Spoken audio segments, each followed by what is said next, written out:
Morning class, welcome to the next lecture of financial markets. Okay, so अभी तक हमने basically in the previous lecture हमने discuss की थी कुछ चीज़ें लाइक बेसिकली हमने ग्राफ डिस्कस किया था कि what are some of the factors which can lead to a shift in the demand curve. ठीक है, ज़ाहिर है जो डिमांड का शिफ्ट करेगा तो इक्विलिब्रियम एक्सचेंज रेट भी चेंज होगा. ठीक है, तो इसी तरह हमने उसी लेक्चर में हमने डिस्कस किया था कि one of the factors which can lead to a shift in the demand curve it is future expected exchange rate. ठीक है, या इसको एक्सपेक्टेड एक्सचेंज रेट कह सकते हैं. तो expected exchange rate is one of the factors which can lead to a shift in the demand curve and that can lead to a change in the equilibrium exchange rate. तो हमने long term determinants को भी पढ़ा है. ठीक है, यानी कि लॉन्ग टर्म डिटर्मिनेंट्स कौन से जो एक्सचेंज रेट को इन्फ्लुएंस करते हैं. उसमें प्राइस लेवल्स पढ़े थे. ठीक है, ट्रेड वैल्यूज पढ़े थे, प्रोडक्टिविटी पढ़ी थी. ठीक है, और भी थे उसमें. ठीक है, तो द थिंग इज ये जो long term determinants of exchange rate है इनका जो है एक्सपेक्टेड एक्सचेंज रेट पे भी असर होता है. तो जब एक्सपेक्टेड एक्सचेंज रेट पे असर होता है तो ज़ाहिर है एक्सपेक्टेड एक्सचेंज रेट का लिंक आपके इक्विलिब्रियम एक्सचेंज रेट या प्रेजेंट एक्सचेंज रेट के साथ है. ठीक है, तो ज़ाहिर है जब आपका एक्सपेक्टेड एक्सचेंज रेट चेंज होगा तो आपका प्रेजेंट एक्सचेंज रेट या स्पॉट एक्सचेंज रेट भी चेंज होगा. ठीक है, present and spot exchange rate. ठीक है, तो मेनली इस लेक्चर में हम जानना चाहते हैं कि जो एक्सपेक्टेड एक्सचेंज रेट है उस पर कौन से फैक्टर्स असरअंदाज होते हैं. ठीक है, इसकी इंपॉर्टेंस इसी हवाले से कि बिकॉज वी नो कि आपका जो एक्सचेंज रेट है और एक्सपेक्टेड एक्सचेंज रेट्स के बीच में एक रिलेशनशिप है. ठीक है, so what are the factors which can have an influence on the expected exchange rate. वही सारे फैक्टर्स हैं जो हमने long term determinants of exchange rate में पढ़े थे. ठीक है, यानी कि वो सारे फैक्टर्स जिनको हमने कहा था लॉन्ग रन में एक्सचेंज रेट को डिटर्मिन करते हैं. उसमें से जो सबसे पहले फैक्टर्स हैं, सबसे जो पहला फैक्टर है उसमें वो है एक्सपेक्टेशन ऑफ प्राइस लेवल्स. ठीक है, तो हमने कहा था कि अगर price level purchasing power parity भी कहती है कि अगर एक मुल्क का फॉर एग्जांपल अगर लोकल इकॉनमी में या डोमेस्टिक प्राइस लेवल अगर इंक्रीज कर दें तो उस मुल्क की करेंसी जो है डेप्रिशिएट करेगी रिलेटिव टू फॉरेन करेंसी. ठीक है, तो इसी तरह अगर प्राइस लेवल के हवाले से हम एक्सपेक्टेशन की बात करें. ठीक है, यानी कि प्राइस लेवल अभी इंक्रीज नहीं हुआ है बट एक्सपेक्टेशन है. ठीक है, एक्सपेक्टेशन सिंपली मीन्स कि व्हाट इज एक्सपेक्टेड. ठीक है, हम जिस तरह एक्सपेक्टेड एक्सचेंज रेट की बात की थी. एक्सपेक्टेड एक्सचेंज रेट क्या है? It is not the actual exchange rate. Expected exchange rate is basically exchange rate which we expect in the future. ठीक है, ठीक है, इसी तरह प्राइस लेवल्स को ले लें या हम ट्रेड वैल्यूज को ले लें या इंपोर्ट या एक्सपोर्ट को ले लें या प्रोडक्टिविटी को ले लें, तो इन सब चीज़ों के हवाले से भी एक एक्सपेक्टेशन होती है. यानी कि हम पहले से एक्सपेक्ट करते हैं कि चीज़ें इंक्रीज होंगी या डिक्रीज होंगी. इसी तरह वो सारे फैक्टर्स जो लॉन्ग रन में एक्सचेंज रेट को डिटर्मिन करते हैं. ठीक है, उन सारे फैक्टर्स की जो एक्सपेक्टेशन है एक्सपेक्टेड एक्सचेंज रेट को भी इन्फ्लुएंस करती है. अब वो एक्सपेक्टेड एक्सचेंज रेट को किस तरह इन्फ्लुएंस करती है. फॉर एग्जांपल अगर हम एक्सपेक्ट करें कि जो प्राइस लेवल्स है यूएसए दे विल फॉल. ठीक है, if we are expecting a price level in the US will fall, and obviously US is the domestic economy, यानी कि हम डोमेस्टिक प्राइस लेवल्स की बात करें. ठीक है, डोमेस्टिक प्राइस लेवल्स फॉल करेंगे तो क्या होगा? There will be an increase in demand of domestic assets and that will lead to an increase in expected exchange rate. ठीक है, इसी तरह अगर इफ एक्सपेक्ट कि अमेरिका में जो ट्रेड वैल्यूज है ज़्यादा होंगे as compare to foreign country. ठीक है, तो सिमिलरली हमने कहा था ना कि ट्रेड वैल्यूज अगर ज़्यादा हो तो it is actually good for the domestic currency. तो अगर ट्रेड वैल्यूज ज़्यादा होंगे यूएसए में तो again it will lead to an increase in demand of domestic assets and an increase in expected exchange rate. हमने कहा था ट्रेड वैल्यूज ज़्यादा होंगे तो एक्सचेंज रेट जो है वो इंक्रीज करेगा. ठीक है,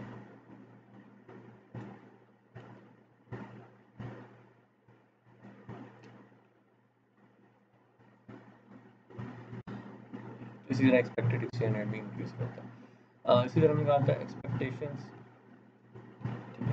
इसी तरह अगर हम इम्पोर्ट्स की बात करें, हमने कहा था अगर इम्पोर्ट्स ज़्यादा होंगी तो उसका जो है ना लोकल करेंसी पर बुरा असर पड़ता है,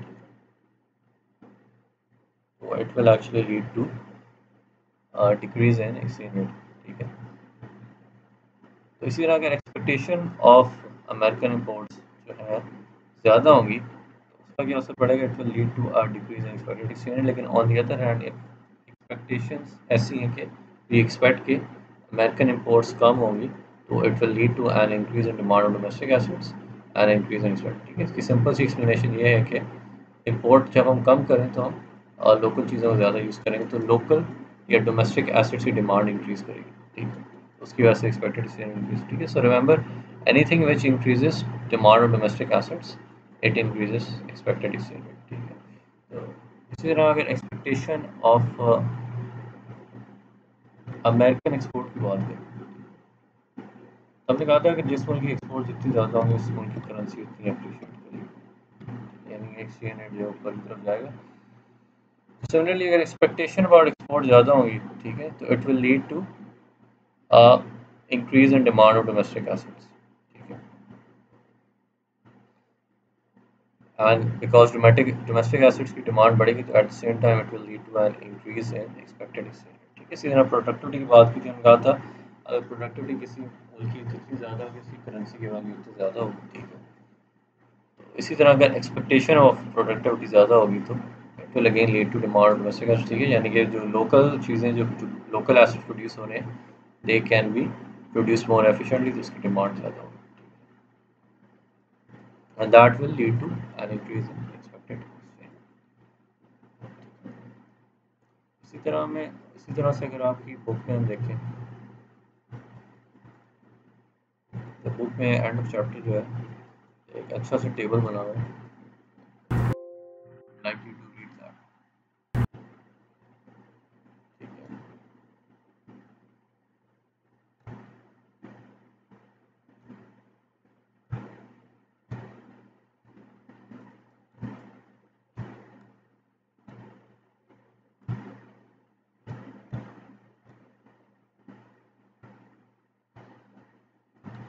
let's go to the end of the chapter. ये टेबल है समरी टेबल 2, ठीक है। तो समरी टेबल 2 को ज़रा पढ़ना है आपने, लेक्चर भी बहुत ही पढ़ना है, उसको भी देखते हैं, ठीक है। तो समरी टेबल 2 बेसिकली क्या बताता है, factors that shift demand for domestic assets and affect, ठीक है। तो प्रीवियस लेक्चर इस लेक्चर में हम मेनली कंसर्न है with all those factors which can shift the demand, ठीक है। पहले जो हमने फैक्टर्स पढ़े थे वो डिमांड का कुछ शिफ्ट नहीं करते, ठीक है। अगर डिमांड चेंज भी होती थी तो वो सेम डिमांड का पे चेंज होती थी ना। हम उन फैक्टर्स की बात करें डिमांड को इतना ज़्यादा चेंज कर देते हैं कि आपका डिमांड का पूरा शिफ्ट हो जाता है। सबसे पहला फैक्टर है डोमेस्टिक इंटरेस्ट रेट, जिसको हम ऑलरेडी पढ़ चुके हैं, ठीक है।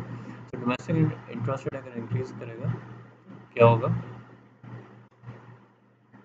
ठीक है, हम ऑलरेडी पढ़ चुके हैं। It will lead to an increase in demand of domestic assets,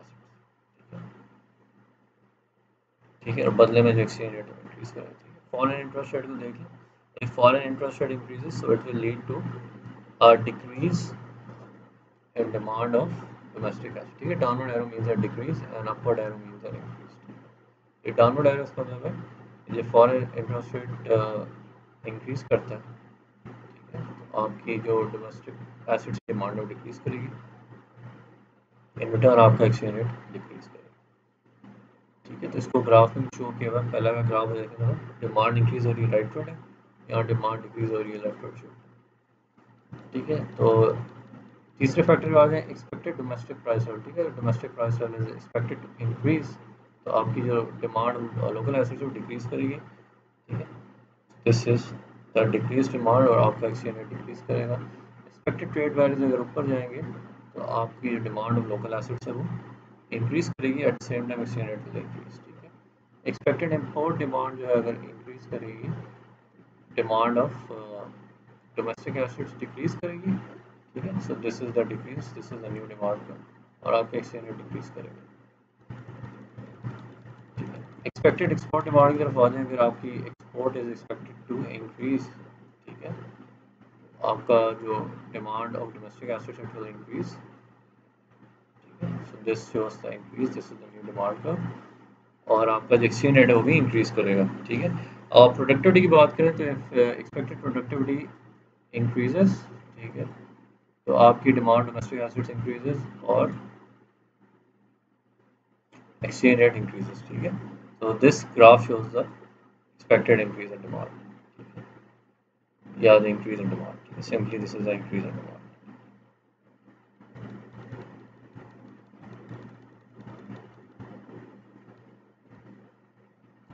ठीक है। तो this table is quite important, ठीक है। ये नीचे उन्होंने इसी टेबल को एक्सप्लेन किया हुआ है, ठीक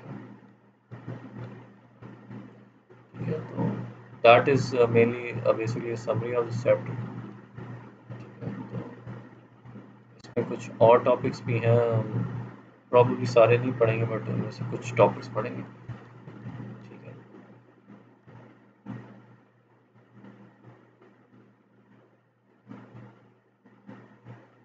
ठीक है, so think that should be all for this lecture, ठीक है। थोड़ी देर के लिए just put this table in front of you, इसको थोड़ा सा देखें, try to understand it.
Okay so ठीक है, इसको दोबारा देख लें एक बार। ठीक है, डोमेस्टिक इंटरेस्ट रेट इंक्रीज़ करेगा तो डोमेस्टिक एसेट्स की डिमांड इंक्रीज़ करेगी। इसी तरह फॉरेन इंटरेस्ट रेट इंक्रीज़ करेगा, डोमेस्टिक एसेट की डिमांड डिक्रीज़ करेगी। एक्सपेक्टेड डोमेस्टिक प्राइस इंक्रीज़ करेगा तो डोमेस्टिक एसेट की डिमांड डिक्रीज़ करेगी। एक्सपेक्टेड ट्रेड वैल्यू इंक्रीज़ करेगा तो डोमेस्टिक एसेट की डिमांड इंक्रीज़ करेगी। इसी तरह एक्सपेक्टेड इंपोर्ट डिमांड इंक्रीज़ करेगी तो डोमेस्टिक एसेट की डिमांड डिक्रीज़ करेगी। एक्सपेक्टेड एक्सपोर्ट डिमांड इंक्रीज़ करेगी तो एक्सपेक्टेड एसेट की डिमांड इंक्रीज़ करेगी। इसी तरह एक्सपेक्टेड प्रोडक्टिविटी अगर इंक्रीज़ करेगी तो expected demand of domestic assets, sorry, अगर एक्सपेक्टेड प्रोडक्टिविटी इंक्रीज़ करेगी तो demand of domestic assets increase करेगी। ठीक है, so that's all for this lecture. Thank you so much.